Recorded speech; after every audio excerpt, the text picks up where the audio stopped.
जिस तरह से छत्तीसगढ़ को धान का कटोरा कहा जाता है और छत्तीसगढ़ की राजनीति में किसान सबसे बड़ा मुद्दा है, चाहे सत्ता के लिए हो चाहे विपक्ष के लिए। लेकिन जब 15 साल की बात करें तो सरकार ने किसानों को पूरी तरह से बर्बाद कर दिया।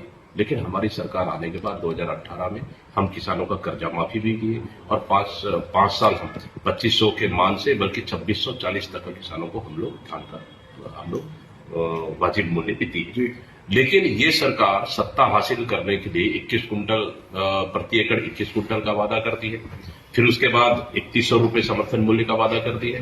पहला साल तो उन्होंने दे दिया, जो हमारी सरकार में जो बचा हुआ पैसा था उनको, लेकिन इस समय सरकार के पास धान खरीदने के लिए पैसा नहीं है। इसी का नतीजा है अब मिलरों से आप रेट आप कम कर देते हो, परिवहन रेट कम कर देते हो, मिलर धान नहीं उठा पा रहे, आप बारदाने आपके पास कमी है, बारदाने पूर्ति नहीं कर पा रहे हो, और आनावारी रिपोर्ट आप एक सोसाइटी अनुसार जारी करते हो तो कहीं तो आप 12 किलो, कहीं तो 14 किलो, कहीं तो 13 किलो कुंटल, 13 कुंटल, कहीं तो 21 कुंटल। तो मैं समझता हूँ प्रदेश के बहुत कम सोसाइटियों में ही धान खरीदी केंद्रों में 21 कुंटल खरीदी की जा रही है और बहुत सारे खरीदी केंद्रों में 12, 15, 18 इस तरह की खरीदी की जा रही है। और उसके बाद आप देखेंगे उनके खातों में 2300 कुछ रुपए ही उनके खाते में जमा हुआ है अभी तक समर्थन मूल्य का।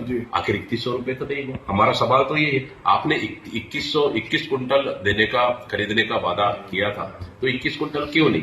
फिर आनावारी रिपोर्ट एवरेज मानकर उन सोसाइटी में कम क्यों खरीद रहे? हमारा सवाल है। उसके बाद फिर आप 3100 रुपए क्यों नहीं दे रहे उनके खाते में?